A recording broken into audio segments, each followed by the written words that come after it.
Hey everybody, and welcome to this week's episode of the Jarren's Outpost development blog. I'm Joel. I'm Jackson. I'm Adam. And today we're talking about adapting characters. Yes, we're talking about taking the characters from the Jarren's Outpost campaign, which hopefully you're also listening to, the remastered version, and trying to turn them from funny D&D characters that we played into, playable characters. A set of rules, in a board game, which was like both extremely easy and extremely difficult at the same time, I think. I know you can kind of like look at me like, well, they are already characters in D&D that have their own class abilities and that kind of stuff. Just do that, guys. Yeah. Duh. You're like, well, yeah, but it's a starting point. I guess. It's not even the same genre of board game. You can't do that. Yeah, exactly. It's what's happened is, and I think this is very interesting, is there is a set of rules in D&D that informed a character creation, and then that character creation was used to create a set of rules. That's very true. In a way, you work backwards to do it. Well, yeah, but what's also tricky, and we talked about this, I think, a bit in the last one, is that when you're making a character, because of the rules of the game, you have like a couple of areas where you can make them feel different, and that's the movement, the special ability, and the stats. Yes. And so what you have to do is you have to take the D&D character and like synthesize it into using, you got to be like a Greg Piss, he's a slippery big cock deal.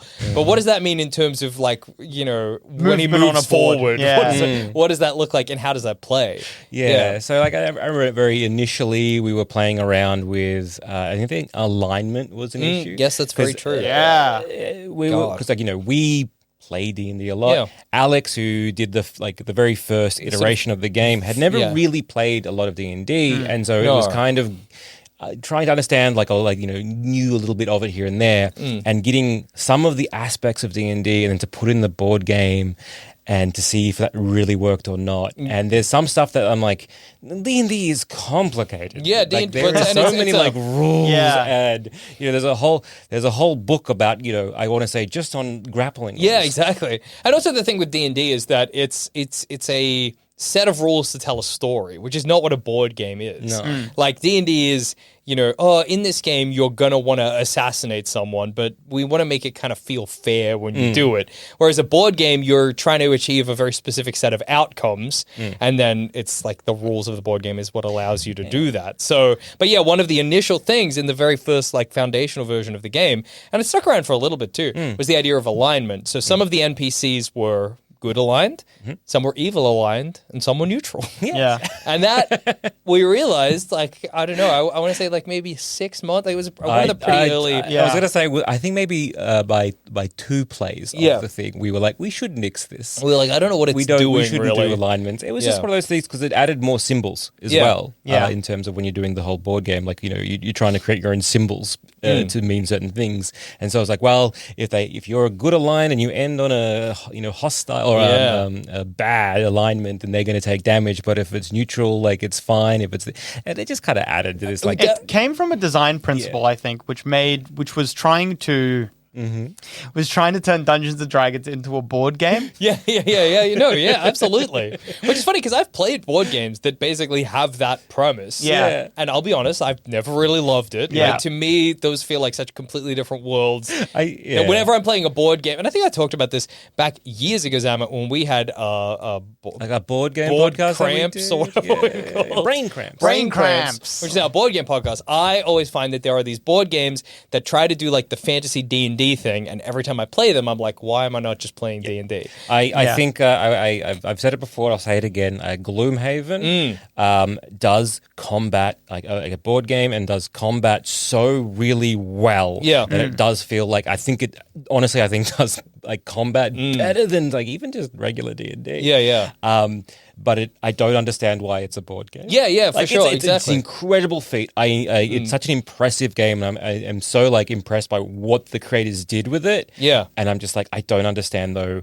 Like, I think why? I think some people find D&D and role-playing games, I think they find them very intimidating because there's a very huge self-directed aspect to it. Absolutely, you can 100%, you can get like a pre-written module, but that I mean, not to say that Gloomhaven is cheap, but that is an extra cost, and then it also requires a dungeon master to read through it, understand it, and then even then there is still a lot of self-directed stuff where a pre-written module might explain a character's motivations and what they want to do, but it's then still hugely up to... It does that thing of reducing the... It's D&D, but you're removing that element of like improvisation and of like... I guess the role playing part of it, and which I get, it is intimidating for some people to be like, it's like performing, you know what I mean? And some people, that's just not what they're into. But I agree. To me, from a personal perspective, I'm like, I love that part of D&D. But anyway, I think when we initially gave the pitch to Alex tried to incorporate that D&D into it, and I think. Over time, we've not removed the influence is obviously still there, but a lot of those mechanics, we were like, well, it's actually not relevant to the kind of game we want to make. I think the design document, if you will, not that there was ever a very standardized design document, but I think the idea swapped from trying to make a Dungeons & Dragons board game with the Jarren's Outpost characters and making a Jarren's Outpost board game. Absolutely, 100%, 100%. Yeah. So it kind of went from this idea of like, okay, get rid of alignment, and then it was like, okay, what characters do we have, and how can we make them different from each other? Because we want to make them all feel a little bit different. Yeah, absolutely. And we also then want to kind of like, then we really hone in. Yeah. And so I was like, all right, cool. Everyone's got your base movement, and that's kind of just like, forward, left, right, back. Yeah. And then it was like, okay, cool. And then we're going to have 7 playing cards or 7 movement cards all up. So from that, you got 3 extra cards to kind of move around. Yeah, with. to do have some fun with. And we're kind of like, because again, we know, well, why isn't there 8? Why isn't 9? Why isn't there 10 different movement cards? And like, well, I guess we're doing like this whole 7 days. Yeah, you have these kind of options. It does mean you can kind of like double up, but does have those limitations. I think as well, and I don't know if this is just and like this is a weird thing as well. Maybe one day we'll talk about this more in depth. But we've been playing this game for so long that I'm so intimately familiar with it. But I feel like, and again, maybe this is not true, but I feel like having a fewer cards means you learn to understand the cards that you know what I mean? Yeah. You're like, okay, I got my basic cards, but then these 3, if I play this character enough, I'm going to get very comfortable using. I don't know. I think there's some value there. Yeah, and so it's like that. Health, and like health has always been connected to your bag slots. And it was like, how healthy you are means how more you can like pick up. If you lose a certain amount of health, you lose one of your bag slots, going down until you're dead. And then there was initially 3 different stats: skill, attack, and defense. Yes. Yeah. Defense stayed around for a long time. A lot longer than it should have. It survived several iterations. It survived. It went away. Then it came back. Yeah. And then it went away again. Because obviously the game does have like a dice rolling component where you would need to roll a dice to pass a skill check or to pass like a combat check. And those, you want them as low as possible because you need to hit that number or lower, right? To I remember that being a whole thing. And that was because of defense. Well, you wanted your defense higher. Yeah. And whenever you would explain it this element stayed around long enough that we were showing people the game and like playing it with people who weren't familiar with it. And every time they play it, you would be like, you want these low, but these high. So what you want to do is on a D6, you want to roll your dice, and then on your character sheet, or your character board, you'll have your target number. So you need to hit that target number or higher. So it's like, if it's a target number is 3, you got to do, 4, 5, or 6, right? So you got a good chance. Now you got an item which adds to that though as well. And so you're like, okay, well, I rolled a 2, and then can I plus that? So that's a 4, and it's like it just became this weird kind of thing of like, okay, how do you explain that? And then this, and then also like the damages. So like because it means if you roll the number on the thing, which is adding to that, is it means that your target number is actually lower, not higher. Yeah. And so I'm so sorry. There were items as well, if you recall, I'm sure you do, there were items as well that could worsen something. Yeah. And that's that right. also made things really bad. Yeah. Because so it just ended up being like, all right, you roll on the dice and then you add your modifiers, which is also kind of like, can be this sort of holdover of that D&D aspect as well. For sure. But it was definitely one of those things, like last episode we talked about like desire paths, and that was definitely one of those things where every time we would play it with somebody who wasn't familiar with it, they would be like, I'm annoyed by this. And obviously, I think, that's the thing too, when you're making something and you're putting so much effort and so much of like your heart and soul into it, when people are annoyed, you kind of bristle at that. You kind of want to be like, well, you're just not playing it right. You're just an idiot who doesn't get the game. Yeah. But then what you got to do is be like, no, you know what? They're right. So, they are I need to right. just like swallow my ego here and be like, you know what? how do you explain this in a visual language? Yeah. Because you really have not a lot of space to tell this. I think one thing we ended up doing was on the character board, as opposed to having numbers, you just did the dice face with an arrow kind of pointing up. So it was like, okay, so your target number is also on the dice. So cool, there's like the dice face, and then up. And then it was, all right, cool. So if I'm picking up a +2 item, that is a +2 after the roll. Yes, exactly. Then it kind of makes a bit more sense. Absolutely. In a very quick visual language kind of way. For sure. So going back to sort of the characters we had, the initial 3, which were the 3 player characters of the campaign. So it was Periwinkle, Greg Piss, and Leo Shadow. And so we had this, Leo was an assassin of sorts. You then had Greg Piss, who was the bard, and then you had Periwinkle, who was a bruiser. And so it's like, okay, how do you change these characters enough to kind of like really pare it down to kind of like, how do we want them to be? Yeah. And I think it was, for me, that really helped was going, right, if I am walking down the streets of Jarren's Outpost, how do I want each one of these to feel? Yeah, okay, Yes, for Leo, it was like, right, I want to be able to go quick, and also I want to be able to sneak. So I want to be able to kind of like move left, right, and not take damage, and sort of be able to like set up an attack move, and so like maybe hit and run, so I can like attack someone and keep going.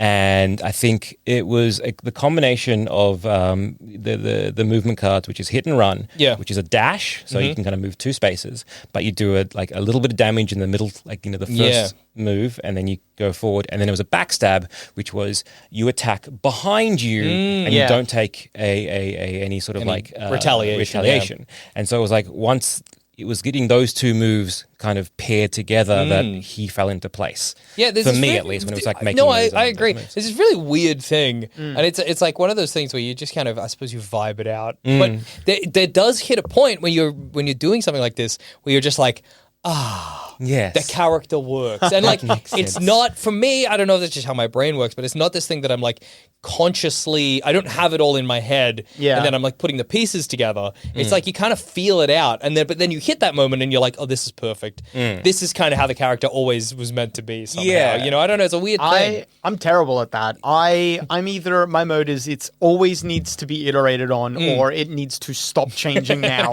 Lock it in. Well, I'm one of 2 modes. I absolutely. I mean, both of those are right. Like, there's definitely, and it's very useful. I think it's been a very useful role that you've had here, where you're like, stop, stop messing with it. Hey, well, chicken's done. Chicken's done. Take it out of the goddamn oven, I don't know boys. about that. I feel like every time I've ever come at it with that sort of perspective, I feel like the 2 of you have been. I think my always and maybe this is a dangerous lesson to learn, but I feel like my keep iterating side is always correct, and my lock it in has always been. The 2 of you have been like, well, what if we fiddled with a little bit more? And I've never been like, oh, go back. Yeah. So I don't know. Maybe my always iterate is great. Well, I think it is just still useful to have somebody who's like, hey, guys, take your fingers out of the pie. Yeah. Stop messing with it. It's very interesting though, Joel, to hear you talking about how you saw it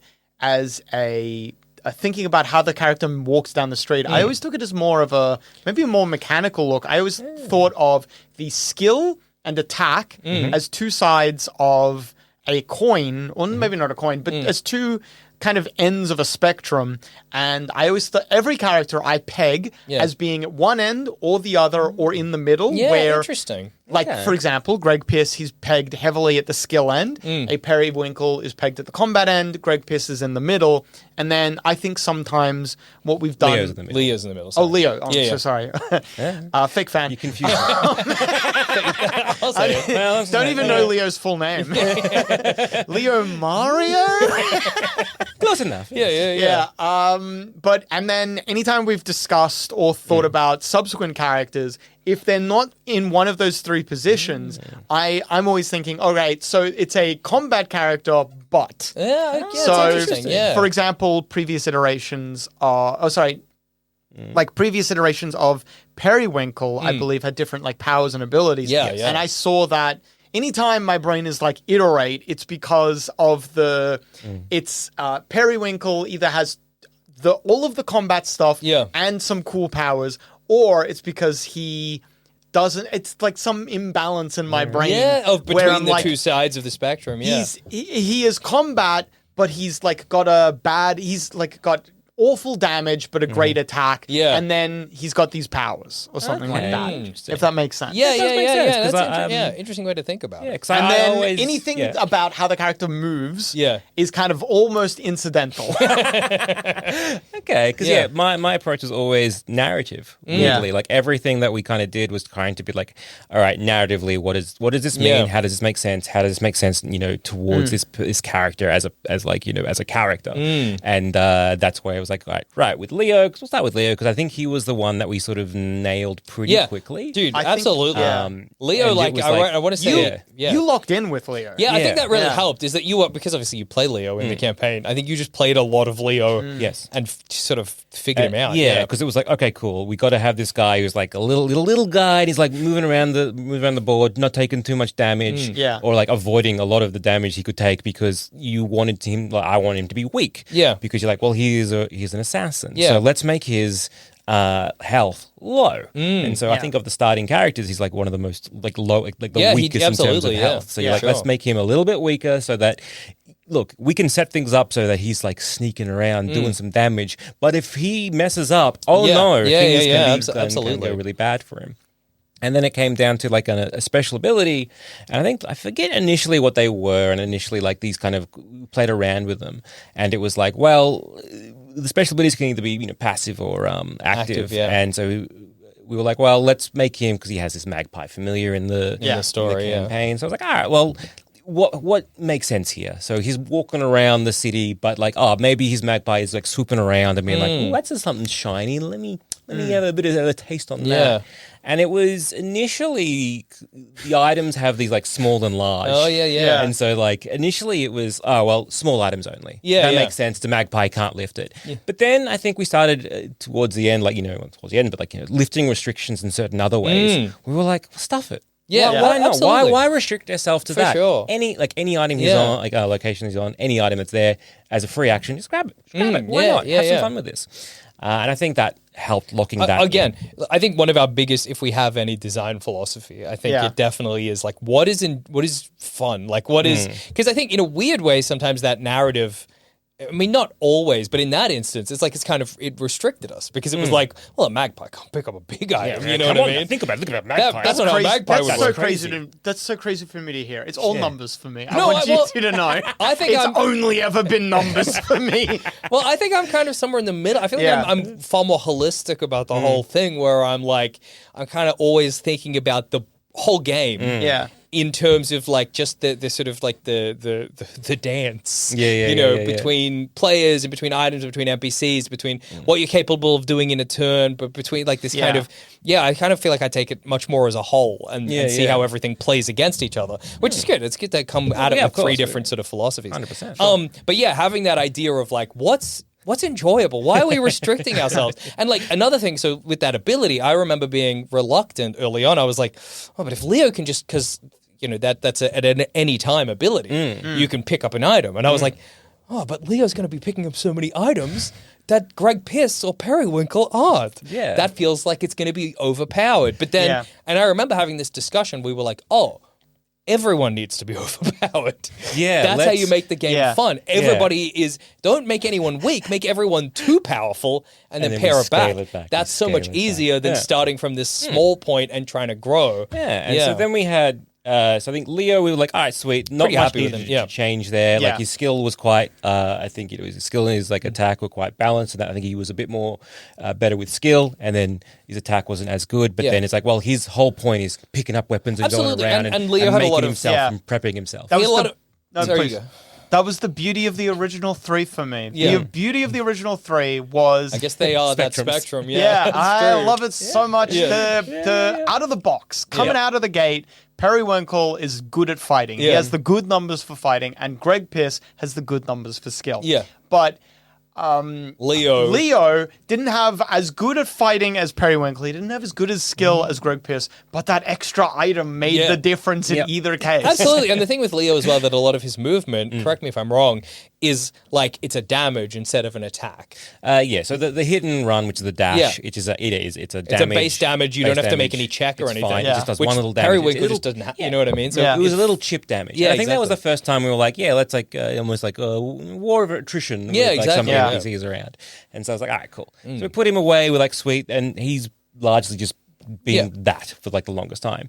And then it was Greg Piss. And for a while, everyone had like 4 item slots. And it was cool. Eventually it was like, all right, you can either have, 4 small items or 2 large items. And initially you couldn't pick up NPCs. Yes, that's very true. Then it was kind of like trying to figure out what is Greg Piss. And it's like, well, he's a bard. He is this like, silver tongue. This kind absolutely. of person who is just like, we'll always like, I'll cut a deal. I'll do this kind of stuff. He'll be basically robbing Paul to pay Paul. Yeah. And I think we really wanted, because like, this feels like I'm tooting my own horn, but everybody loves Greg Pierce. It's true. I mean, I can deny it all I want, but Greg Pierce is a fan favorite. So he's a fun character. He's a really good character. It's that moment where it's that, like, because you are, I guess, renowned, Jackson, of a buffoon. Yes, I am a clown. And buffoon maxing, With Greg Pierce, it was like, it's buffoon, but a locked-in buffoon who knows what he's doing. Exactly. So it was like you locking in, as it were. Yeah, and being and people were like, wow. holy shit. So I think there was this, like, from me at least, I was like, we got to nail Greg Pierce. Greg Pierce needs to be, because people talk about, he's pulling all this amazing shit out of his ass. We need to give him, we need that. He needs to be able to do that in this game, because I can imagine if you're a big fan of D&Disfornerds, you open up the game and Greg Pierce is like boring to play, or it doesn't feel like the Greg Pierce in the story, you might be disappointed. So in my head, I was always like, we have to nail. So we were like, all right, I think it was you. Like, why can't I just pick up one of the NPCs? I want to pick up a guy. Yeah, exactly. Yeah, well, all right, okay, fine. Let's try that out. Yeah, let's try that out. And so we have like an interact as an action, which is like lets you interact with an NPC, the location, or the item that's on that location. And so I was like, okay, cool. Well, a lot of Greg Pierce's moves let's have as interacts. Yeah. And so we made, again, to be like, all right, let's try and like, not too overpowered. Like, cool. For him, every NPC is going to be small. So he can fit 3 NPCs at any one time. In his backpack, as it were. Whereas everyone else, maximum is 2. And like, sure, he can't pick up as many big items or as many items, but he can always have as many guys as he needs. Yeah, absolutely. So I was like, cool, let's give him 3 slots in the backpack. And then for his moveset, we're like, well, he needs to be slippy. Yeah, he needs absolutely. to be constantly moving. Yeah. And so we had I think he's got a dash that he can kind of dash interact, so he can kind of move. Interact with the space, and then move to the next space. Pretty decently, kind of move around. Oh, absolutely! You got a move where you interact at the location you're on, and then get out of there. I think, which is very useful. Those interactions, I think, the plethora of interactions that he gets are. It unlocked kind of like the most Greg Pierce option that exists in the game right now. I think which is. It was once back with a previous iteration of picking up NPCs, but there was the feeling of I think I remember the first time, Jackson, you were playing Greg Pierce and you moved to a space with an interact. There was an enemy there. You knew you were going to take damage, and you were like, "Oh wait, I can just pick them up." Yeah. I have the interact. I'm not doing anything. I can just put them in my backpack, and then I don't get attacked by them. Yeah, and it was picking up NPCs works a little differently now, but it does still have. That energy. Yes, to it. Absolutely. It definitely has that feeling of because the way the game works is that if you remain on a location that has a hostile NPC on it, if you're there at the end of the turn, you will take damage from the hostile NPC.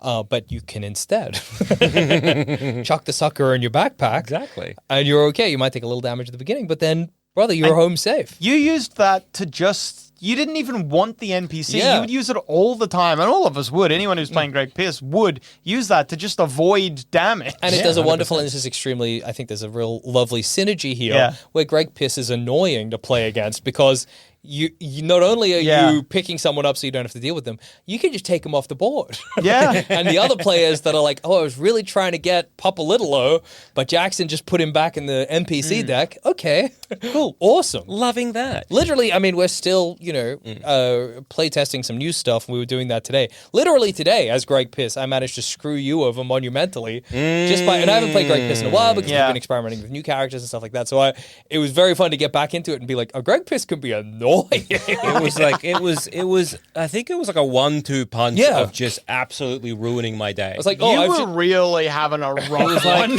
It was like a realization of like, oh wait, Zammit wants this character, but I am in such a position where I can use Greg Piss's movements to steal him from Zammit. Yeah. Okay. Oh, well, while I'm here, I can also take Zammit's sword.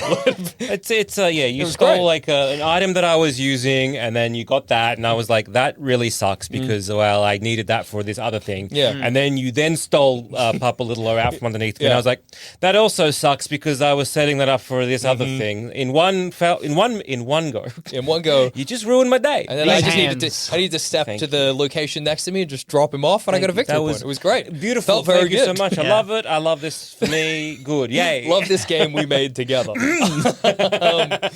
But yeah, so it was just a good like little like, oh yeah. Oh, that's right. That's a great piss. He is very annoying to play against, but so much fun. Yeah. Fun. So it was trying to be like, all right, so he doesn't really do a lot of the combat stuff. So we're trying to be like, all right, cool. So he's picking people up, he's dropping them out, he's grabbing items, he's doing this.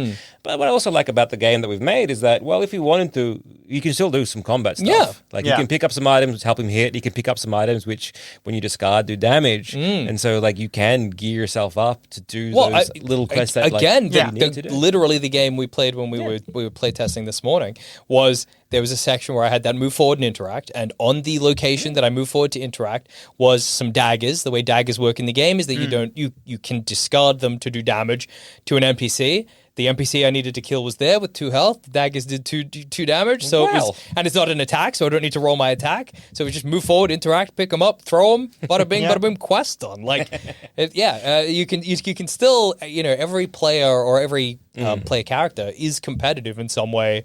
Yeah, across every quest. You just have to think about it. Yeah, you just have to be clever about it. I was going to say, all the combat characters can do the skill-based things. They just need to be clever about it. Exactly. The skill characters can do the numbers can be balanced. Exactly.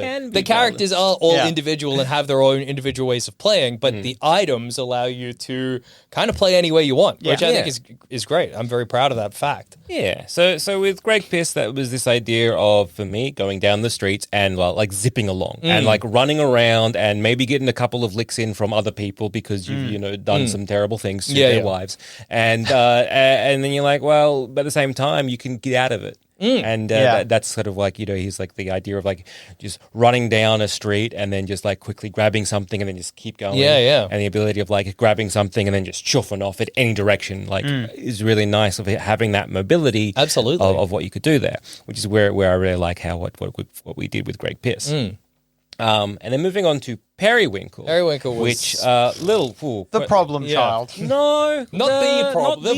Actually, the child of the problem child. Of the initials. Of the initials. I'm aware of the problem child. Yeah. That was, for me, one of the hardest ones to give up because the numbers felt good. I know. Well, actually, before we even get... Because, again, I think before maybe we even get to Periwinkle, there was the other character that we introduced, which was Clara Norman.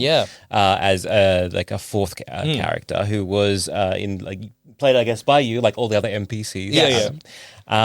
Whoa, I played every character except 3. You did. Dude, you were busy. Whoa. And so Clara Norman was a priestess of Penia. And it was just kind of like a warrior priest. Yeah, I was going to say sort of a, So for me, again, this whole idea of like, what are we doing with this person?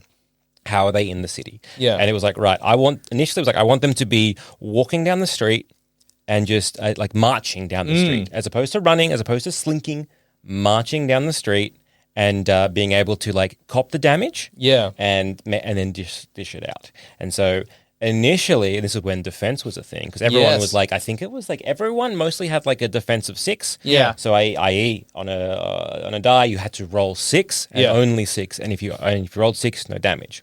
And so for Clara, we were like, wait, let's make it like a 4 or a 5. Yeah. And so it was this kind of thing of like, cool, maybe she's very high in defense. And then she can kind of like, as she's moving along, she can heal herself. She's doing this, she can take no damage, that kind of stuff. And for a long time, I was like, let's make Clara Norman the Mario. Absolutely.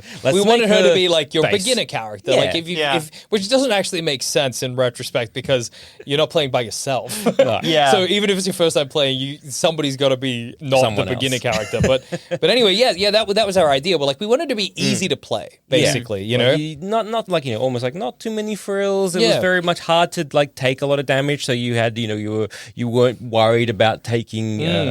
Being defeated or anything like that. It was this kind of thing of like, you're just there, you're very tanky, and you're plodding along. Yeah.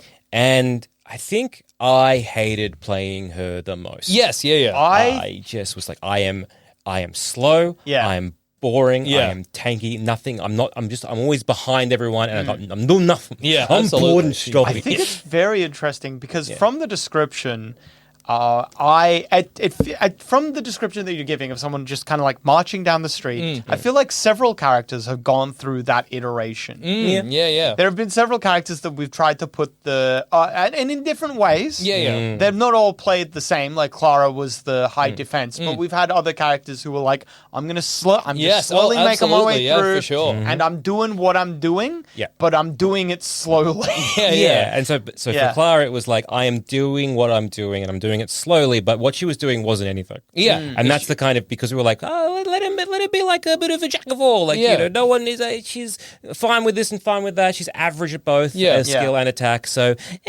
And it was like, sure, we've had other characters that we'll get to, whereas like, yes, they are also plodding along, but they are very, say, for example, we'll get to Nok Nok. But yes, very plodding along, but very violent. Very strong. Violent and very strong. Plodding along, but leaving God. like absolute trail carnage in a way. I think that's the trick, the tricky thing of trying to take a support character and making them interesting to play in a game where everyone, where it's not actually a team game. No. You're fighting each other the whole time. You are in competition. And so I was like, okay, to me, this character is very boring. Yes. And to me, I'm like, we need something. Because it was like, I think it was like a turn and heal, or like, you could move and attack or something. And so it was this idea of like, well, I think she had a lot of move and heal abilities, but the problem was because we'd given her such high health, it didn't matter. You were never losing enough health for the turn and heal. I mean, the beauty of this game, I think, are those like magic moments where you've figured something out where you're like, well, I'm going to take a step here, but I'm going to take 3 damage. But on this location is something I can use to heal myself. And because I've got that thing in my pack, like, you know what I mean? You're doing this crazy strategizing or whatever. But Clara would be like, well, I just need to move forward. I guess I heal. You know what I mean? Like, it doesn't move forward, I heal, but I'm already full health. So exactly. I do this and I take no damage. Yeah, I'm great. And there's an enticing nature to the character who moves slowly, but is never really challenged for sure. by the world around them. There's an enticing nature to it. Absolutely. Yes. And but for me at least, it was this idea of like, but she's not, because she's kind of a bit beige and like not to be she wasn't specialized. Like, she wasn't specialized. And so it was like, well, she's not good at combat. So sure, like, when it's like, a 1v1 game, and it's versing someone who isn't a combat character, okay, well then she's going to do combat. She's probably going to, and so, but then the moment you had like Winkle, who's much better at combat or Nok Nok, you were like, well, Clara's always going to come last. Yeah, she's going to be beat out by one of the skill-based characters, and she's going to be beat out by the combat character. And so it was, I think, once again, Jack, I think it was you. That was just like, what if her special ability was just like to be able to pick up as a free action. Obsessed with picking up people. You are. Truly like picking up someone. And again, from like the narrative thing was like, okay, well, like a congregation. Because again, she's a warrior priest. Maybe she's trying to get people to. Another thing that other characters have had. Yeah, that's true. Well, it's one of those things. But it's funny, again, that you're going from the narrative. But I think for me, that was like a holistic thing where I was like, what's a thing that I can't do in the game that I wish I could do? Yes. And I wish I could just, without having to spend a turn, or a movement, that I could just, in addition, grab someone and chuck them in my backpack. I think it's, and then that Clara's probably would be one of my favorite characters to play, I would say, these days. Yeah, so with that, I'm like, Clara is now competitive because then she becomes competitive against, say, a Greg Piss. Yeah, exactly. Or even, Greg Piss, because who's mostly going to be moving and grabbing because now it's like, well, initially when it was just like, those other... That's the numbers. See the numbers, right? That's the numbers, but... Yeah. And so it was like, cool. Leo, sure, he can dash around and move around and like zip around or whatever, but he's never going to be able to move around and grab a person as much as like, say, Greg Piss is. And so it was like, well, to counter Piss, well, here we have Clara Norman. The thing of Piss is that you're moving forward. It's part of your movement. You are spending your movement to go somewhere and pick someone up. But Clara, you could go and attack someone and then also just pick up an item and also be like, well, while I'm here, get in the backpack. That's very interesting. I never saw Clara's competition with Greg Pierce. I see Clara's competition with Periwinkle. Oh, interesting. Right. Because Clara doesn't have Periwinkle's combat capabilities. She's not as good in a fight as he is. Yeah. But she's got that extra edge of I'll pick someone up and then I can do things that you can't do. Well, again, the beauty of Clara is that theoretically you could be on your way to dropping somebody off, you're also attacking people because you've not used up your movement to pick up an NPC. But like genuinely, I would say Clara probably is maybe my favorite character to play. I really like playing Clara. Once we got that idea of like, yes, as a free action to pick someone up, that really did change it. It's crazy. One tiny change, but it just made her so much more competitive and so much more fun to play. It's the numbers part. And also combine that when we got rid of the defense as well. Absolutely. So it was like, well, you really need something to do for her. And so it was like, okay, cool. So she doesn't have a giant dash. She can't move around the board as well as like Piss and Leo, but well, she's still very much competitive in that, while you're off there gallivanting around, you've missed someone over here.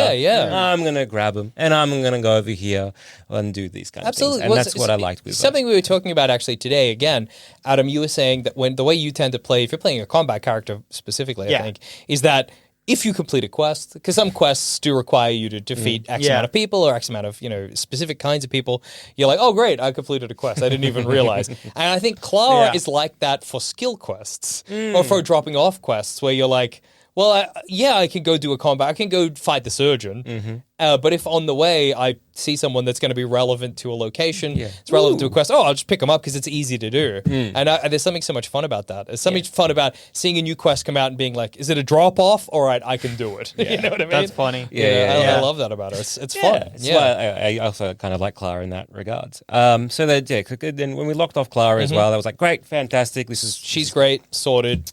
And then I guess for the four original characters, Periwinkle. Yeah. And we're like, sweet. Okay. For me, I'm like, we're going to make this man the Kool-Aid man. Yes. That's right. Walls. Yes. Once again, here we are with walls. So, again, as we mentioned last week's episode, we had this mechanic in the game of walls. And they were there for the longest time. And they were there for the longest time to the point we built Periwinkle around them. Because we were like, okay, Periwinkle is this. Yes, he's a wrecking ball. He is going around. He is fast. So he has the dashing abilities like say your Piss or your Leo. So he's fast, but he's violent. So sure, he is zipping around, but he's also punching. Because the whole point with him, we had the B armor, and he was just going to town. Yeah. And so we're like, okay, cool. Well, let's make some of his movements that he can kind of literally burst through a wall and come out the other side and just punch someone in the face. And that was like, it felt good. It felt great to do. It felt great when you were doing that. And so we had that as one of the moves. We had one of the moves, which was like, I think it was like, even just scaling the wall. So you can just be like, well, if there's a wall there, don't worry about it. You just jump over there. That was fine. All the grappling hook did once upon a time. That was all it's crazy it did. to think. I'm pretty sure one of Perry's original moves was smash through 2 walls, which is funny because these days, I think with our current, with the what we've learned and our skills, if walls were somehow madly still in the game, I would be like, he should just be able to break through walls. He should not need a movement to do it. That's crazy that's how we thought back then. You know what I mean? That we were like, he needs to smash through 2 walls, as though theoretically he could smash through one wall and be blocked by the next one. Like that's crazy, but that's I think half of that reason is like when you're writing them a card, and so it was if someone had put a wall on one edge and the wall on the other, but you're like, well, I want him to be able to dash through everything. Yeah. So on the card it'll be like dash through or break of the wall. And so like you're trying to get this idea of like, yes, what am I visually, like the visual language that I'm using with symbols, and how can we get that across? Oh yeah. But yeah, he was like full on wall based guy.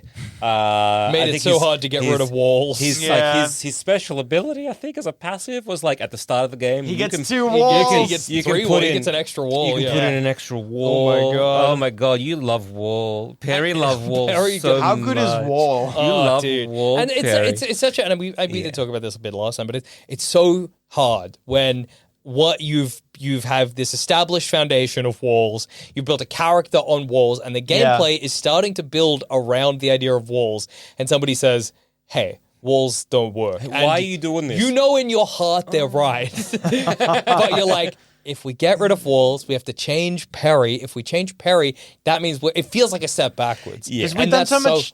You could move through the walls that you placed. Do you remember that? Yeah, absolutely. Your walls were possible for you, but for no one else except obviously Perry. We constructed that existed because when Perry was the only one who could move through walls, why would you put walls places? Exactly. It was like, you had a wall to place at the start of the game, but why are you doing that?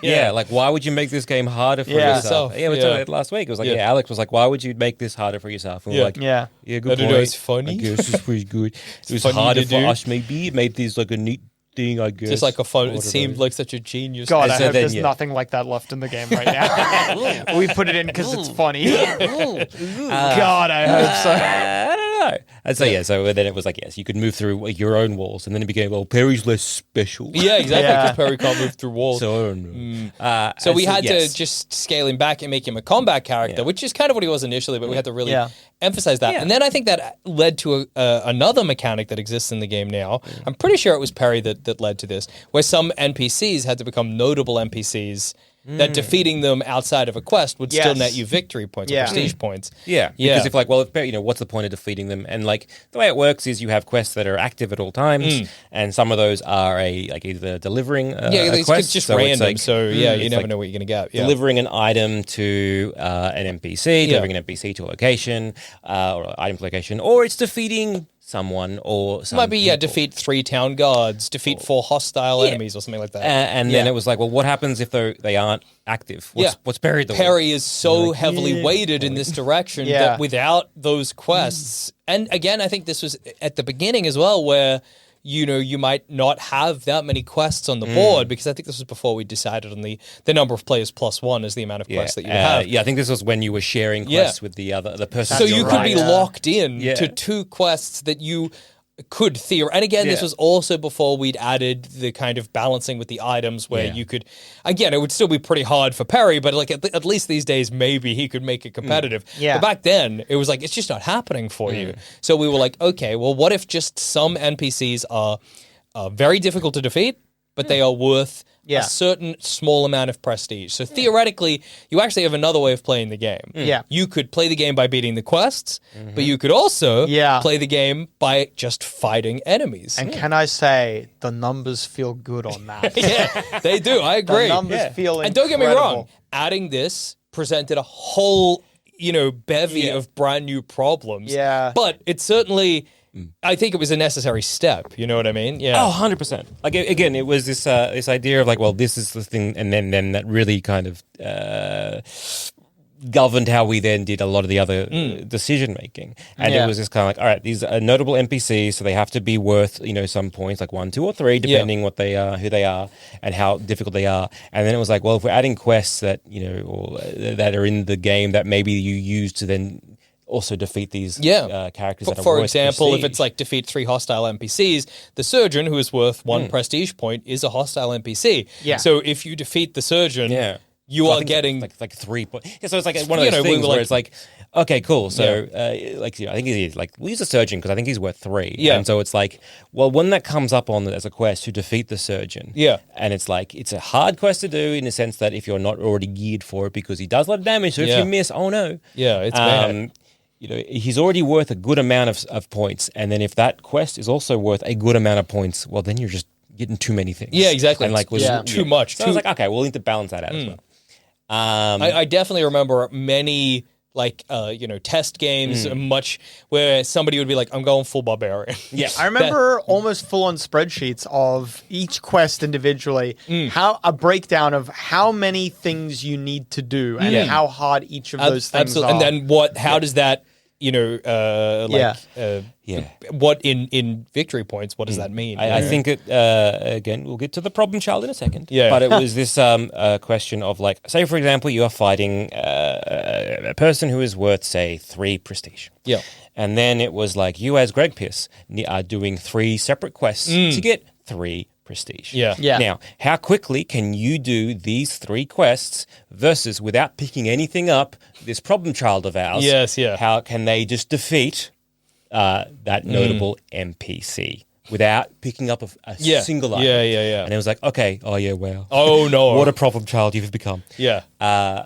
But getting back to Perry, so when we got rid of walls, we were like, right, we're kind of back to square one. But we liked his movement in a sense of like, well, we like that he's still a violent character. Yeah. And we like that he's zipping around. Of all the characters, he's the one designed for combat. He is still a wrecking ball. Yeah. And for that, we do need that speed. We do need that ability to keep going.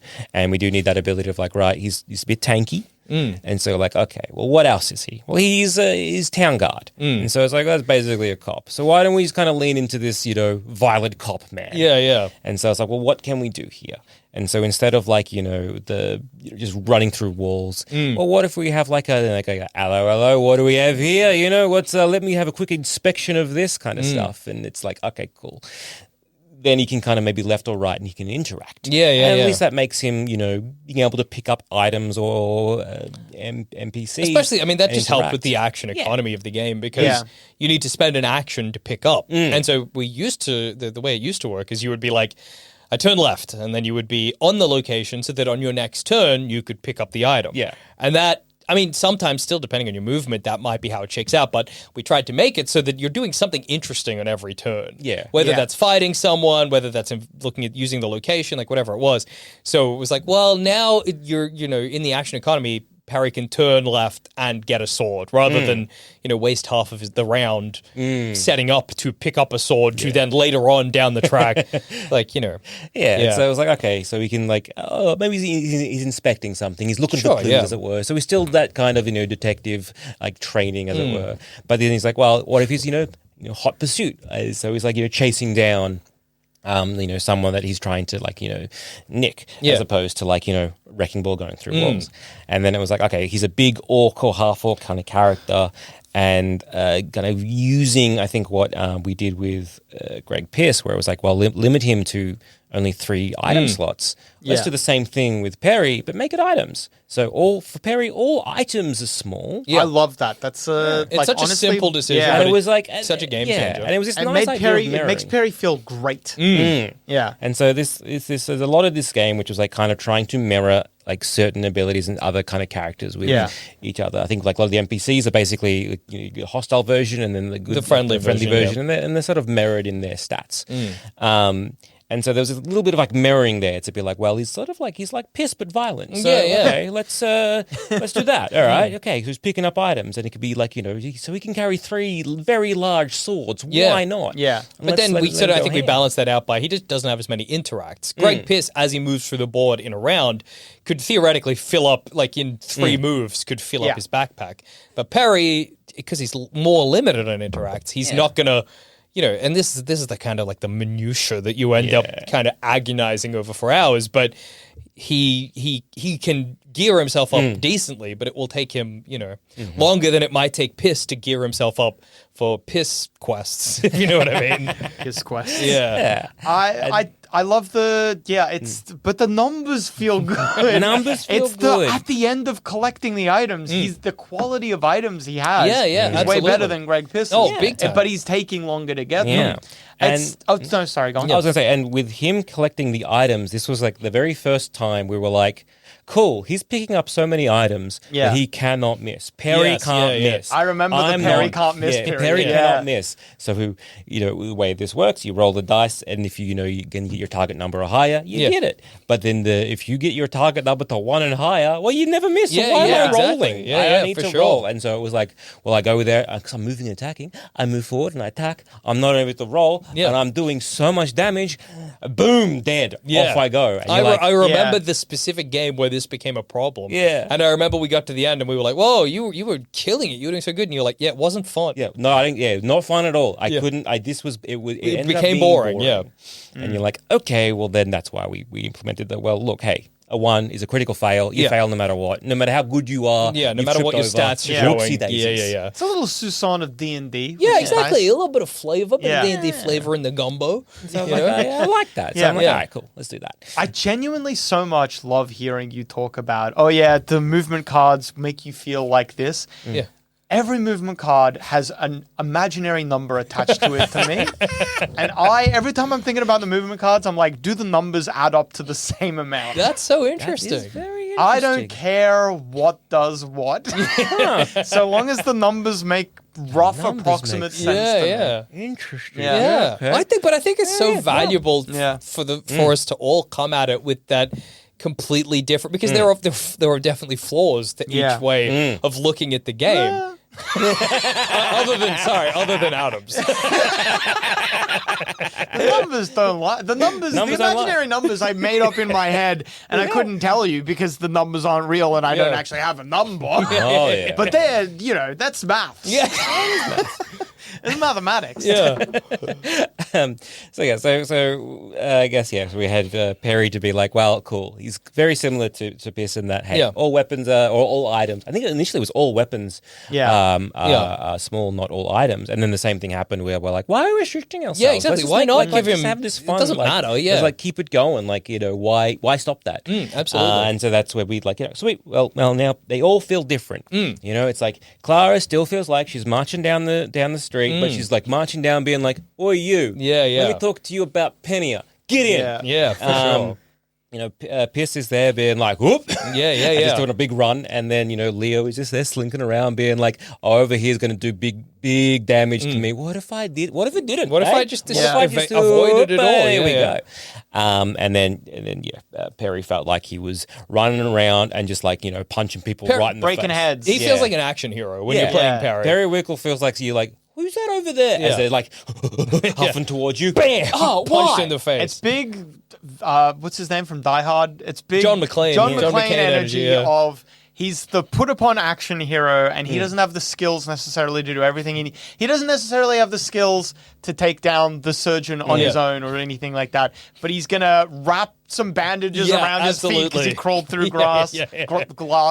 He's going to steal, ho, I have a machine gun now. Absolutely. He's going to figure it out. And then he rolls in, geared up, and demolishes. Absolutely, And so those are the 4 characters that we pretty much spent a lot of time developing to kind of really get the feel right.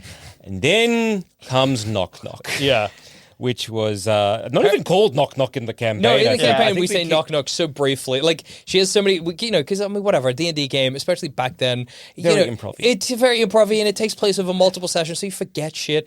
But she's called Nok Nok, grok. Whether it's the grandpa orc or the grandma orc, gets confused quite a few times. Yeah. But we settled on, for the board game, Nok Nok. We were like, what a fun character for Perry's grandma. You can play as Perry's grandma. Great.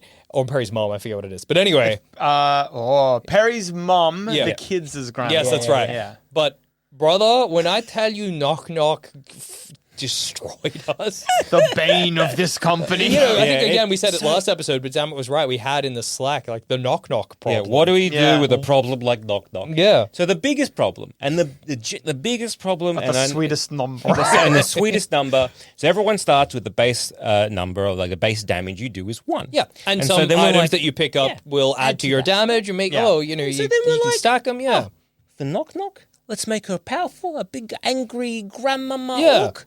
Let's make her base 2. And because a lot of that initial figuring out the different characters is if Perry has a high, high attack, then that's something we have to mess with. Or somebody over there, they can have a high skill, or they can have a high defense, they can have high health, and this is just not something that at this point we had messed around with. So we were like, there's a parameter to change to make the character feel different. So we're like, okay, we're gonna make her cause in the campaign, it's I think it happens off camera, as it were. Yes, but she's just an old battle worn orc.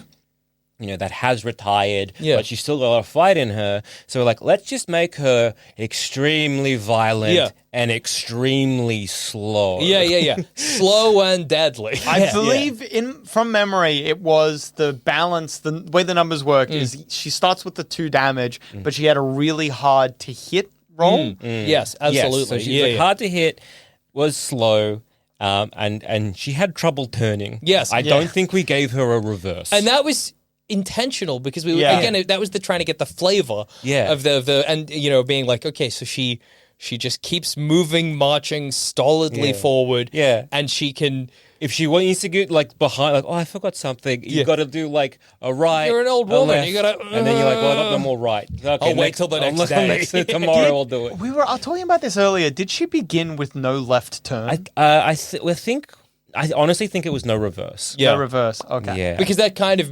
equivalent. That does sound equivalent of familiar. the same thing. Yeah. Which is and again, that's the vibe is right. Yeah. But god damn, was it annoying? It was. Nevertheless, because she did 2 damage, we started to notice a trend. And the trend was that Nok Nok was winning every single... and not just winning, decimating. Yeah, she was demolishing the competition. Absolutely demolishing. Because it wasn't just the 2 damage that she was doing. She was also had a lovely ability, which was once per day, like a thorn ability. Yeah. If someone attacks you, you just do 1 damage. Absolutely. And she also had a movement card, which was you don't move. You stay in the in whatever location you're on, but your attack has an extra damage, and that meant you could stack it horrendously. Yes. And I don't think it was it wasn't even you just do 1 more damage for that turn. It was you do 1 more damage for the rest of that day. For the rest of the day, So, he's yeah. right. So, God damn it, he's right. That number sounds so good, though. So if you look at it in pure math. In pure math, of one person is going to sit on 1 square as you start off, and I'm going to start wailing away at somebody. On day 1, I can do maximum 4 damage. Nok Nok can do, let's see here, 3, 6, 9, 10 damage. Yep. In one day. But I love that too so much. This is the both the narratively the old woman can't move anywhere, and the numbers give her as many numbers as humanly possible. 2 number for damage is her good at combat. It felt good. It felt so good giving you that 2, and it was the hardest thing in the world to give up. And then also because we're the world's smartest, cleverest, handsomest boys. We figured it out, man. We're smart enough for that.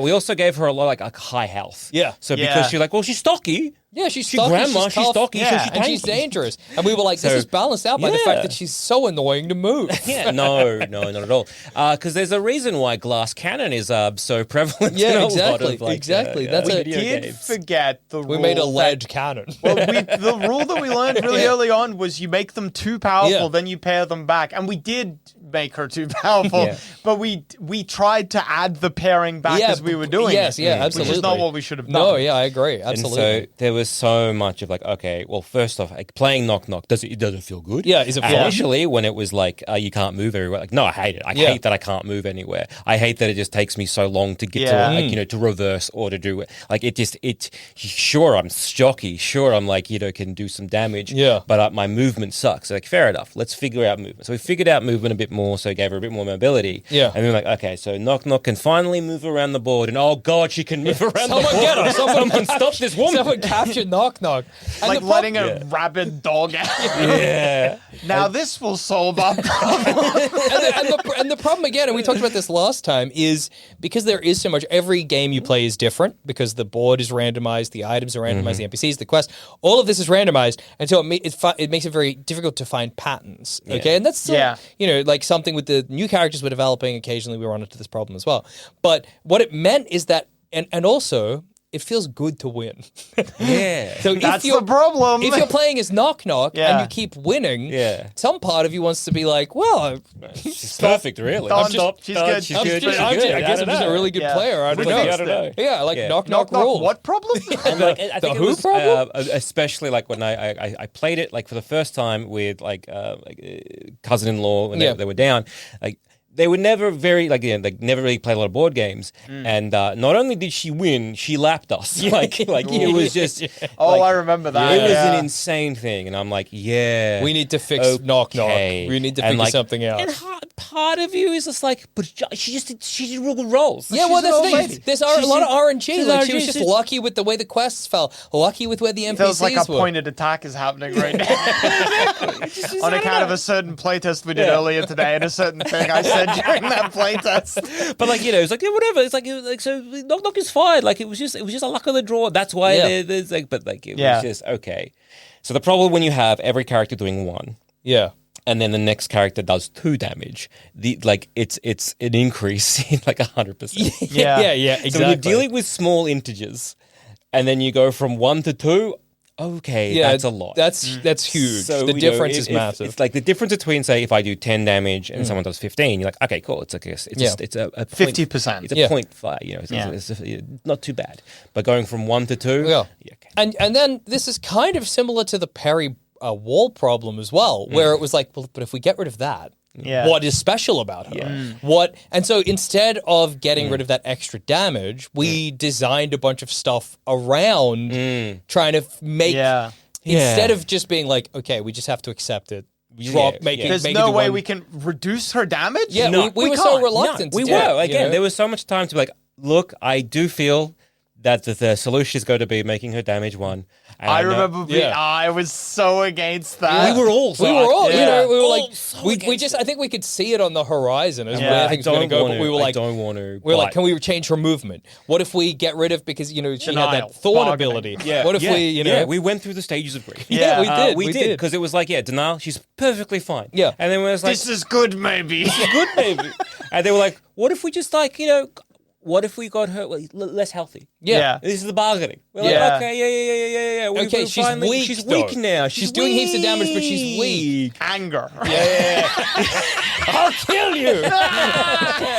I understand you want to reduce her from 2 to 1, but I just will. If we do that, I'm gonna smack you in the mouth. If you do that for some reason, you'll wreck my life. Depression. We're gonna make her 1 damage, aren't we? And then we went to depression of like, hey, even with reduced health, she still decimates. Because the problem here is, even with reduced health, when you fight someone, they don't, and you defeat them, they can't fight back because they're dead. You did it. Yeah. Babe, they've been defeated. You wake up in the middle of the night screaming. What's wrong? Think we're going to have to reduce her damage to 1. And then you're what? Like, What? Who are you talking about? So then depression kicks in of like, I guess you got to be like, suppose you got to do because that's the thing. Like the thing that made her so different and special was that like, she's so powerful off the bat. And then the number feels Number feel good. And then you have this like, I guess we're gonna have to make it 1. Because not only, it's not actually, the trick is, it's not as simple as like, now she does 1 damage. The trick is, okay, so now that Nok Nok does 1 damage, we've got to come in and figure out something new. How we've got to hope that new thing we come up with is not also unbalanced. And then we're going to have to, you know what I mean? So it's back to square one, Yeah, and that's just a horrible thing to do. But you don't want to... Yeah, and then which leads you to acceptance of being like, okay, she's now does 1 damage, but how can we at least make her still feel powerful? Yeah. And so, like, look, she's still slow. She, again, doesn't have the dash that, the others have, but she is powerful in her own right. So, like, I think it's, okay, rather than having, like, I think it was like the reflection was like every time she got hit. Yes, It wasn't even just once a day. Yeah. So it was like, okay, let's remove that and let's have it, once a day she can just be like, clap back. Yeah. And then it was like, okay, let's have her ability to be like, one of her movement cards. So, like, okay, we'll still make her slow. So you can't move from the location she's in. So she has to go somewhere, cop a bit of damage if she's going to, like, or if they're hostile, and then be like, okay, it's a +1 attack to this turn. Yeah. So then if you do actually do, you land that hit, because you still might not, you still land that hit, sweet. You do some more damage. Yeah. And then it's like, she's left and right and she can do some damage. Yeah. She attacks. So it's like, okay, she's still attacking damage. Tough, she's still tough. Doing that damage. Did we experiment briefly? I feel like I have a vague memory of this. The card was like +1 damage for the rest of the day, but you do nothing this turn. I think, Potentially. yeah, potentially. I think that was one of those things where then we had to be like... It was a very brief iteration. We were like, but it's not, you're not doing anything. So it's not anything. fun. And even, I think that do damage on the location, it's in the perfect sweet spot somehow where you're still attacking, so it still feels good, but you aren't moving, you know what I mean? So there is still some like restriction to it. But the numbers in my head make sense with an interact, picking up an item, feels the same as dealing 1 point of damage. 100%, for sure. And so that kind of was like, okay, we've sort of fixed the problem of Nok Nok. Yeah. And it was just like, she had to be nerfed quite a lot. Massively. And she's still like a very powerful character. Yeah, I mean, Adam was playing her again in the mythical playtest we keep referencing, and he won by a significant margin. I rolled a lot of successes. We're back to... no, I don't think so. I think if anything, we need to increase her damage to 2. We're back, baby. We'll just make it hard for her to hit. Yeah. Okay. That'll fix that problem. Lock in. Sounds good. That was like kind of those initial characters, and I think it comes down to like, right, how do we make these people? For at least for me, it was how do we make these people feel different? It was this kind of like it was that the mouth feel, but for playing. Yeah, well, 100%. You know, it's that thing where we committed very early on to having this kind of sort of semi-asymmetrical type of gameplay where every player played differently and was weighted to different sort of ways of playing the game. But to do that, you need to make them feel unique. You know, you need to, when you're playing Greg Piss, needs to feel very different to playing Leo or playing Perry, but they all need to coexist in the same board game. So, you know, it's kind of like an immensely difficult job. And it means a lot of sitting down and balancing and being like, you know, but then also because it's so unscientific, you finish and you go, did that feel good? Did that feel good? Was that nice? You know, and that's, but for me, it always feels like you kind of, this is probably a very wanky metaphor, but like you have the block of clay and it's already in there what you need to get. You just got to chip away until there it is. It's kind of how it feels for me. I don't know. You get rid of all that other crap. Yeah, exactly. It's in there. And you can see glints of it. You're like, oh, that's kind of how Perry should play. Hang on a second. Oh, let me get. Yeah, oh, there, it's been in front of me the whole time. You know. Yeah. It's a bit complicated though because with we need the standard setup. You know, the standard. You put the things in, like, you know how there's like a standard cup of tea that they brew. I know what you mean. Yes. Yeah, it's not actually. There is no actual standard cup of tea. Kilo. Yeah, but that is anyway. That's a thing. Anyway, yeah, we need like a standard setup that we can measure all of the characters against. And I had a point. Oh yeah. But then you distracted me with your kilos. So sorry, Adam. But yeah, it's yes, I remember. Yeah. So it's with your clay metaphor. Yeah. It's like you're trying to hew away the different parts to find the statue underneath. But the clay, because the board is ever changing. The clay keeps moving and regrowing it's shifting, itself. Absolutely. You'll see a part of Periwinkle, how it's supposed to look, and then you'll start digging at the clay, but that part will kind of zoom back in for sure as the board changes on the next playthrough. And also it's this thing that, you know, you're like, we got to balance Perry. But you don't just have to balance Perry against the game, you have to balance Perry against Greg Piss. You have to balance Perry against Leo Shadow. You need to get against Nok Nok. What if the game is Greg Piss and Perry and Nok Nok? That's a completely different game to a game that is Leo Shadow, Greg Piss, and Nok Nok. Like it's like how you're talking earlier with Clara Norman, where Clara is not fun to play in certain setups. Yeah, for sure. Well, I mean, I think she's still fun to play, but like... No, I mean, back in the day. Yeah, I was like, Adam, you got to talk good about the game. Adam, I like playing We're Clara. selling the game, dude. And I hate it. No, I mean, what you were saying before about in earlier. The initial, before we'd done stuff with her, you were like, well, sometimes she's okay. Yeah. Because she can do the combat stuff that Leo and Greg Piss aren't necessarily weighted towards. So in those games, you're doing all the combat stuff, so you're getting the points. But if you're coming up against, I see what you mean. You're coming up against like Perry or Nok Nok. You're like, oh well, I'm significantly worse at this than them. I feel like that's something that it's kind of like something that we're still grappling with as well, because we've had characters subsequently who we're like, oh, this character's only good with this sort of setup, with these sort of characters to bounce off. Absolutely. I mean, that's still the development stuff of these new characters of being like, okay, well, how do they play against? Okay, this character is fun. I think we've got it, but we should do it again with a completely different setup to see if it still works, if it's still fun, if it's still enjoyable. Yeah.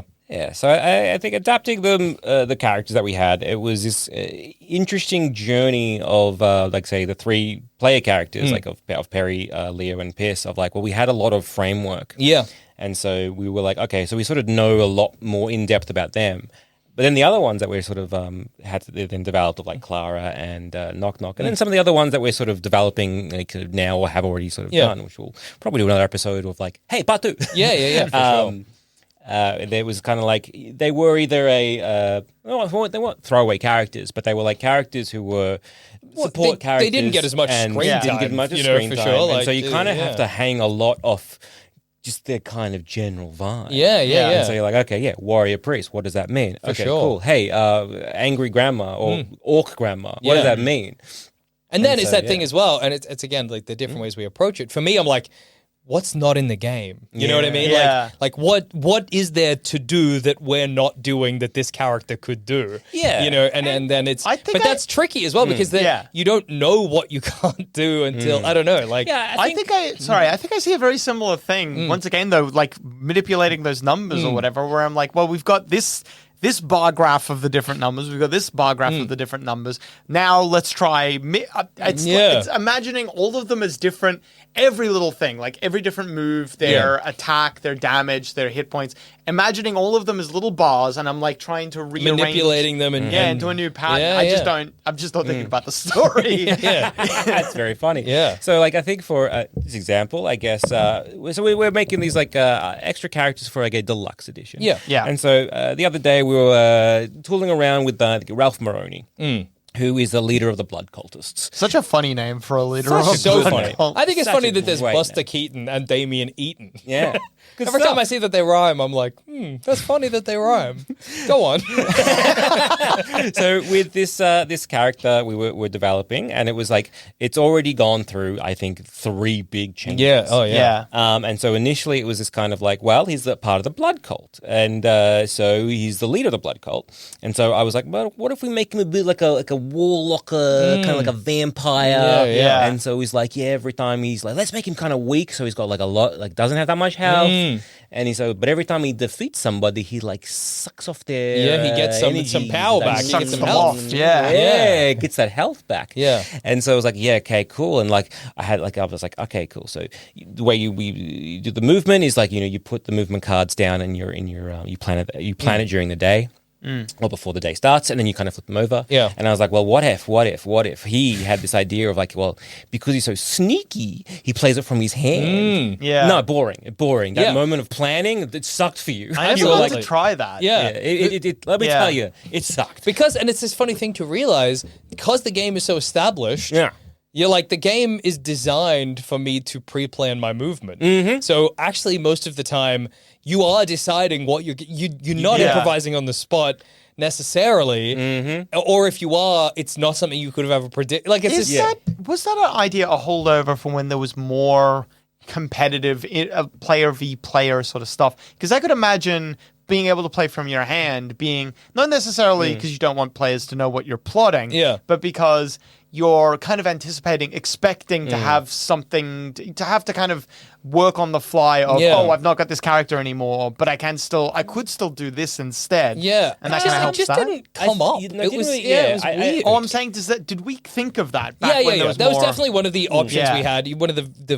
versions. And funnily enough, people would play it and be like, I want to play from my hand. Like, that was a thing that people wanted. And, we said this in the first episode, where you got to sometimes allow those desire paths and be like, well, that's what you really want to do in this game, so I'm not going to restrict you. And then other times you got to be like, hey, pal, you don't know what you're talking about.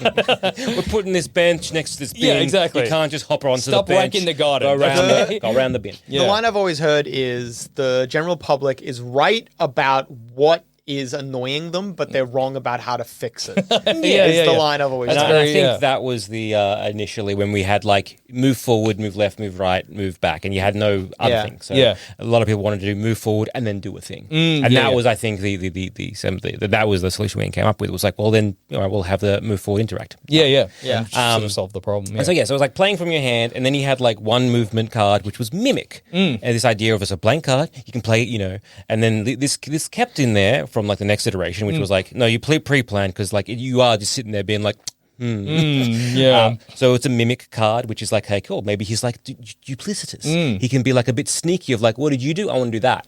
And so this idea of like, well, at any time you can use that from your hand and instead of the card you use. You mimic somebody else's movement, which was great if you were playing with like a large pool of characters, a large pool of players who were then doing things that you wanted. Otherwise, you were like, well, that would have been useful, but you haven't done anything I want, you son of a... Okay, fine. Absolutely. And so it was a bit so it was just never used. So there was like of his, 2 extra bonus cards, kind of one that you just never touched. And the other one, and then the next one was like, sure, he's got low health, but then it was like, you do damage to yourself and then you move forward and attack and deal the damage you dealt. Yeah. But like a lot of characters, because he could do like 5 damage. That would kill a lot of NPCs. Yeah. And then he gets like, I think initially it was like either like you get the health you did. Yeah. Like it basically just he so just could never die. It was this it was kind of boring. And so then we had this other kind of iteration where I was like, what about if we played around with like, garroting kind of thing? And then it was just like a lot of back and forth the other day with you, Jack, where it was you were like, I don't like this because it's passive. Well, it took me a long time to realize that too. I was like, something about this just rubs me the wrong way. I don't know, this idea, basically the idea was that you can pick up an NPC, have them in like a special slot in your backpack, and slowly over the course of playing, they will take like tick damage until they eventually die. Which I like visually, and like I get the idea of it, but I was like, something about this just kind of annoys me. And then I was like, oh, it's because I'm not doing anything. It's just happening to the side. And that just for my brain, just from like a personal perspective, I'm like, it's just not for me very fun. Yeah. And so this back and forth, I think it was a lot of like it was fun for me to be like, okay, what don't you like about this? And it was just kind of like, okay, because I'm coming from like a narrative point, being like, well, it's kind of like a poison damage. Like most RPG. Kind of and I was like, I get that, but something about it just isn't. And then it was this active thing, and then there was this other thing. Yeah. And then we were like this thing, and then you were like, oh, I don't like that either. I'm like, but that's active. You're like, I don't know why. I'm like, pick a lane. Yeah. And so then it just kind of like, back and forth to eventually like, well, all right, let's just pare it back. What is he? What is he doing? What does he like to do? And then it was this kind of like, well, because he was another issue of like, what if we did like a lot of damage but had low health? We went back, we learned nothing from Nok Nok. Yeah. That's not for us. And so then it was like, well, what if he's doing more damage the weaker he gets? He's getting like the blood is being drained from him in a sense, but that's when he's most violent. And so I was like, okay, cool. Well, we'll do that, and then we can mix that with and like this other thing of like, well, what if he's like a strike from the shadow kind of guy? He's kind of like that Leo, but a lot more risky. So what if we sort of started doing these kind of things? And so we kind of eventually was like, all right, cool. Well, like both in terms of, hey, we're active, we're doing something. Yeah, it's an active thing that's occurring. But we're also, for me at least, hey, it's narrative. So it's like we're narratively doing this. And so like, hopefully, like, I'm sure once we play test that, we're like, I mean, this is the current iteration of Ralph Moroney. Yeah. Who knows what it's going to look like? Absolutely. 3 iterations down the track, but we did reach some kind of conclusion. I think there's some good numbers in the less health he has, the more damage he does. Well, we've got, I like the numbers. There's something that it works there, but it's it's very funny because that whole concept of that is also like it's grabbing it from another character that we then change completely. Because it was another like a character like a Penia, which is like a sun god. And so I was like, well, what if they were more powerful during like the morning phase. So, and as evening comes, they become weaker. And so, but that was not very fun to do. And so then it became that character, the one you're talking about right now. Are we allowed to name them? I was just, I don't want to dox them. Well, Buster Keaton.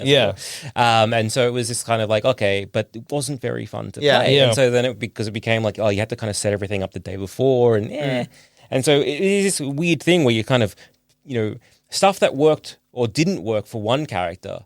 You're like, but maybe it'll work for someone else. It'll work over here. And I think that's kind of what happened with Ralph, because we were messing around with Buster, and it was like, well, what if we did this? I think it's like a basically you're putting blood marks down, and then you can be able to like move back to that location. And I think we were using that for Buster in a weird way of like you're placing tokens on the board. He's a bit of a magician kind of thing. So what if he had this like teleport spell, and as he was moving around, he was doing this, and as we were doing this, I'm like, that sounds more like your blood cult, being able to either make a dark ritual or like I'm using the sewer access to kind of move around down the city, and so from that just kind of birthed narratively a little bit more of like what Ralph Moroney can do, which then kind of impacted like the other things that he does. Yeah. Well, because I think we've reached this funny place with, iterating on the game and making these new characters. Now that because Perry, Leo, Pierce, Clara, Nok Nok, they were created at the same time as the game. Yeah. So just as we were figuring out Clara and Perry, we were figuring out how does the actual game work, you know what I mean? And that's Greg Pierce's abilities evolved with how do you pick up an NPC. Yeah, exactly. And that's very different to in this current period where we're like, well, let's, play around with some other characters where we're like, the game's solid. The gameplay is locked in. Yeah. How do we then do interesting things with the game as it stands? And that's where these new characters start to come in. And it's sort of sometimes frustrating because you're like, you have this feeling of like, what else is there? I guess this is again I'm like, what else is there that's new to do? You know what I mean? How do you iterate on picking up guys, putting down guys, whatever? But then you kind of break through and you're like, oh, wait, what about this? Oh, wait, you could do this. It's very exciting. Yeah. So yeah, it's very fun. It is very fun, adapting a lot of these NPCs into like a bit more like a fleshed out board game character. Yeah, You've got to really pare everything down to kind of like the essence of like, what are they? What do they do? What are the kind of movements and how can we kind of, at least tie what they're doing back to narratively, at least for me, back to their, who they are as a character while number being good and they do something new. Yeah. So I'll make sure the number's good. You don't need to worry about that. I'll make sure they're doing something no one else does. Don't worry. Don't worry about it. We're taking care Get a of you. story. It's good. Everything's going to be all right. Story. Numbers. Numbers tell the story. Which is where it's very interesting, and like when we talk about like the actual game itself, it's like because you're like, oh, what new kind of cool thing can I do? What can we? How can we? I'm very much like the story kind of like narrative. It's like we tend to be like, oh, those emergent like little stories that happen. It's just like I think it's like I was playtesting like Evelyn Plain, and she's like a very good like on a horse, feels like she's on a horse, charging around the town, and Greg Pierce is like, in one move, I'm just going to ruin your day. And it just felt like you just insulted the horse. And the horse absolutely. Was like, oh! And I did it from halfway across the board, too. And it was a beautiful moment. It felt awesome. It was a beautiful moment. It just felt like, as someone is like, about to like, gallop down like a cobblestone street to like this, fight the monster that's over there. You were there popping up your head with a loot being like, hey, dickhead. Yeah, how about you come over to me? What about that for an idea? Oh, okay. And then it was just this like beautiful rest of moment. your turn, you get to be like, what the hell am I going to do now? And it muted me completely. Yeah. It was like, hey, it felt bad, but that felt good. Yeah, absolutely. Oh, yeah. Big time. Big time. But yeah, I mean, what a journey it has been to take these characters from this, just like D&D characters we played in a campaign from so long ago, too. Yeah. And then to turn them into very functional, very fun characters to play in a board game. Like, Leo is the first D&D character I played. Yeah, that's true. Yeah. God, that's Even crazy. Funnier. What the hell? I had forgotten about that one. Yeah, me too. Huh. That's crazy. Yeah. It's a lot of fun. Like it's crazy. The problems that we've had, it like does like gets your noodle ticking. I want to fix them. I want to like how do you solve this? It's fun and it can be so frustrating as well. Looking at because you play a whole game and you see Nok Nok slapped everybody and you go, what? Yeah, that's fine. I just rolled really well. What do I need to change? Or like it's those moments where you're like, we figured it out, and you feel like you're cock of the walk, everything feels great, and the next time you play, you're like, that was a bad decision. Terrible, That's awful. And because there's so many things that can happen in the game, you balance it for like everything, and then that one scenario pops up, and you're like, he's broken. Greg Pierce is broken when this happens, and then it's. When every quest is two items which are already on the same place, and Greg Pierce, because he's just a bit quicker, can do 6 quests in one go. Yeah, like we gotta figure it out. It's Greg Pierce that's broken. Yeah, man. So it's been a lot of fun. Absolutely. It's been a great time. Yeah. Also, just a quick update on the Kickstarter. God damn. Congratulations, all of us. Everybody. We were asked, we seen 1,000, and then that's and well done, everyone who followed. Thank you so much. I appreciate it so much. I was hoping to come on today to be like, oh, hey, and we're going to launch on this date. As just something has come up with like a graphic designer that we were like, oh, we're going to work with, but then something's happened, so we just had to figure that out, and it's like, we can't lock in the date. Yeah. But it is going to be March at some time. Yes. Yeah. I'll lock in the date. No. So it was all locked in, but then something happened. So unfortunately, we're like, hopefully next week we'll have a date for you, all locked in. But it should be sometime in March. We'll actually launch the Kickstarter. Which is just unimaginably exciting. Thank you everybody who followed us. People who are, some people are playing it on the board game simulator. Yeah. People are getting an idea of it. Like it's electrifying. Like you cannot, from the bottom of my heart, thank you to the people.